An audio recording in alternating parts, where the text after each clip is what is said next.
안녕하십니까. 먹고 싶은 것도 많고 궁금한 것도 많은 라오케알입니다.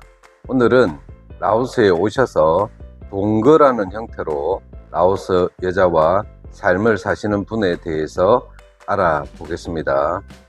먼저 질문을 드리겠습니다. 여러분은 라오스에서 왜 동거를 하시려고 하십니까? 동거를 하시는 목적이 무엇입니까? 나중에 결혼을 하려는 과정 중에 당장은 결혼이 힘들거나 좀 빠르니까 먼저 같이 사는 것입니까? 아니면 혼자 지내기 외로워서 옆에 누군가가 필요해서입니까? 성적인 부분이야 돈으로 성을 사서 해결하면 될 텐데 말입니다. 동거를 하는 이유가 라오스 아가씨에게 사랑이라고 말할 수 있는 그런 감정이 있었습니까? 최종적으로 그 동거의 미래와 끝은 생각을 한 번쯤이라도 해 보셨을까요? 한국 남자가 정식으로 결혼을 염두에 두고 있다면 좀 다른 문제일 수도 있습니다. 하지만 결혼을 할 것이면 지난 컨텐츠에서 말씀드린 것과 같이 최대한 빠른 시간에 결혼을 진행하고 한국으로 가시든 라오스에서 사시든 행복한 삶을 사시라고 말씀드렸습니다. 결혼이라는 형식을 빌리면 법적으로나 심리적으로 어느 정도는 안정적인 부부 관계가 형성이 될 것입니다. 동거가 아니라 정말 결혼 생활이 되는 것이죠.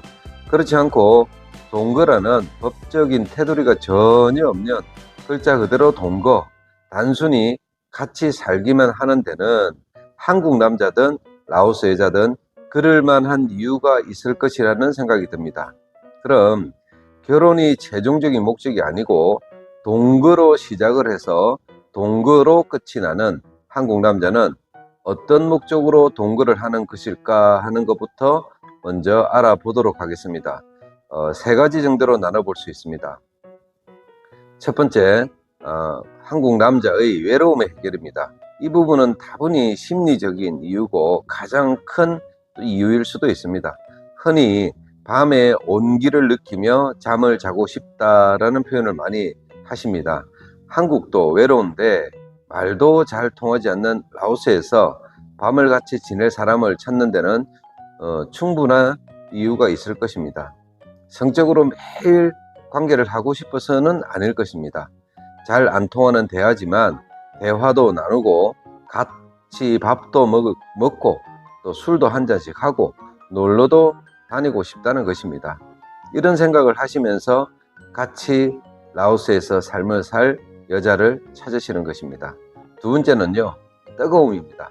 많은 분들이 말씀을 하셨다시피 라오스 여자는 대부분 목석입니다. 아무리 배출을 하고 싶어도 단순 배출은 대부분의 남자가 원하지를 않습니다. 기왕에 하는 거 좀 뜨겁게 열정적으로 하고 싶으신 것입니다.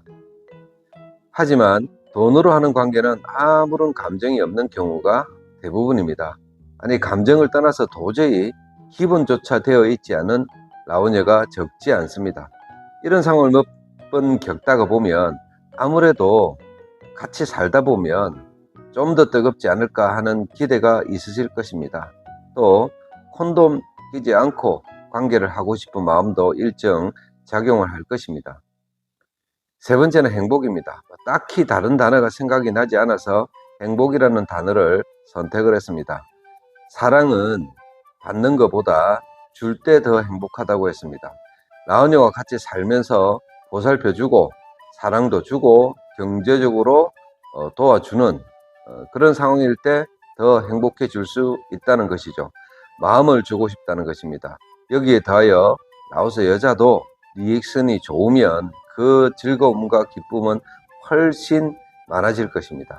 이런 세 가지 이유로 한 달이든 1년이든 한국 남자가 자신의 집으로 라오스 여자를 들여 앉히는 것입니다. 그렇다면 라오스 여자는 어떤 마음으로 한국 남자와 동거를 하게 될까요? 대부분의 한국 남자는 나이가 훨씬 많을 것입니다. 적으면 20살, 보통 30살, 그리고 상당수의 나이가 40살 이상의 나이 차이가 나기도 합니다. 누가 봐도 일반적인 나이 차이는 아닙니다. 그럼에도 불구하고 어린 라오스 여자가 한국 남자와 동거라는 삶을 선택하는 이유를 몇 가지 알아보도록 하겠습니다. 첫 번째는 경제적인 이유입니다. 아마도 이 이유가 동거를 선택하는 라오스 여자의 구할 이상일 것입니다. 안정적인 주거, 생활비, 용돈 등 한국 남자한테 받을 수 있는 베네핏이 혼자 일을 하면서 살거나 혹은 라오스 남자에게 받을 수 있는 것보다 훨씬 많은 경우가 대다수일 것입니다. 동거를 할 수 있는 상황이라는 것은 비엔티안 기준에서 본다면 대부분 라오스 지방 출신일 가능성이 많습니다. 일을 해도 월급 받아서 방세 내고 생활비 쓰면 별로 남는 게 없습니다. 설령 남는다 하더라도 집으로 송금을 하는 경우가 많기도 하고요. 또 대부분의 한국 남자가 라오스 여자에게 처음으로 제시하는 그 조건도 결국은 경제적인 지원일 것입니다. 두 번째는 도피처입니다. 본인의 삶에 지친 경우라고 할 수 있습니다. 한국 남자가 흔히 아무도 없는 곳에 가서 아무 생각 없이 딱 몇 달만, 딱 1년만 살고 싶다라는 말하는 것이 바로 그런 심정일 수도 있습니다. 라오녀가 일을 하면 많은 수의 라오녀들이 집으로 부모에게 송금을 합니다. 돈을 벌어도 정작 자기가 쓸 수 있는 돈이 별로 없습니다. 그렇게 몇 년을 돈을 벌고 일을 해도 본인의 가족에게 다 쏟아붓는다는 것이죠. 이런 생활을 몇 년 하다 보면 현재도 마찬가지고 앞으로의 미래도 그렇다는 것을 알게 된다는 것입니다. 본인의 발목을 잡고 있는 이 현실에서 벗어나고 싶어 하는 경우일 것입니다. 부모도 가족도 자신의 삶을 통제할 수 없는 또 다른 세상으로 탈출하고 싶은 마음일 것입니다. 사람 사는 곳은 어느 곳이나 다 희노애락이 있는 것 같습니다. 세 번째, 라오녀도 역시 행복을 찾습니다. 사랑이라고 할 수도 있습니다. 하지만 대부분의 라오녀가 여기에 해당되지는 않을 것입니다. 같이 지내는 한국 남자에게 이런저런 도움도 받고 지원을 받게 되면서 삶이 안정이 되고 평상시에 했던 고민들이 사라지니까 생각이 바뀔 수도 있다는 것입니다. 사람이다 보니까 한국 남자에게 마음이 갈 수도 있습니다. 설령 같이 지내는 동안 이런저런 도움만 받기를 기대하고 만났을 수도 있습니다. 나아가 자신의 삶이 누군가에게 자랑을 할 수 있을 만큼 삶이 업그레이드 될 수도 있습니다. 이런 상황을 어떻게 설명해야 될지는 모르겠으나 여튼 장밋빛 미래를 꿈꾸며 한국 남자와 삶을 살아간다는 것입니다. 한국 남자도 라오스 여자도 각기 처한 상황이 있습니다. 그래서 결혼까지는 생각하지 않고 동거라는 형식을 선택을 합니다. 한국 남자가 가지고 있는 최대 강점은 경제적 지원이고 최대 약점은 나이로 인해 비롯한 시간이 많이 없다는 것과 결혼까지는 생각하지 않는다는 것입니다.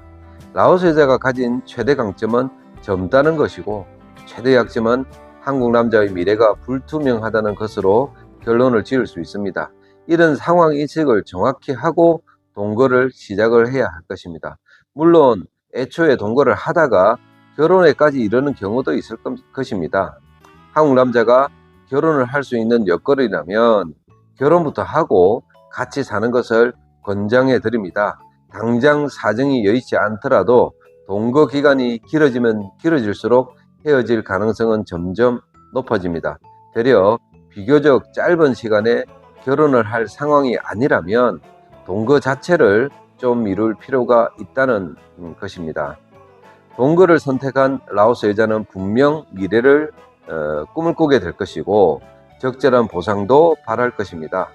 결혼까지 생각할 수도 있을 것입니다. 한국 남자는 당장이든 미래든 결혼을 할 수 없기 때문에 동거를 선택합니다.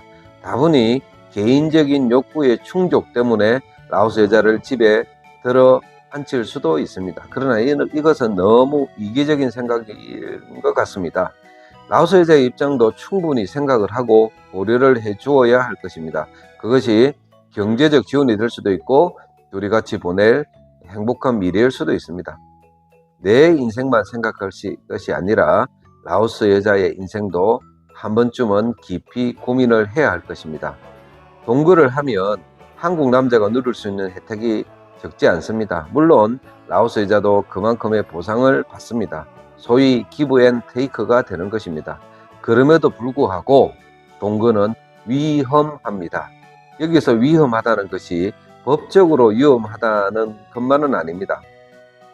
물론 동거가 위법인 것은 맞습니다. 그 얘기를 지금 하고 싶은 것이 아니고 한국 사람, 한국 남자가 위험할 수도 있다는 것입니다. 다음 편에서는요, 이 문제에 대해서 조금 더 깊이 생각을 해 보도록 하겠습니다. 감사합니다. 라오 깨알이었습니다.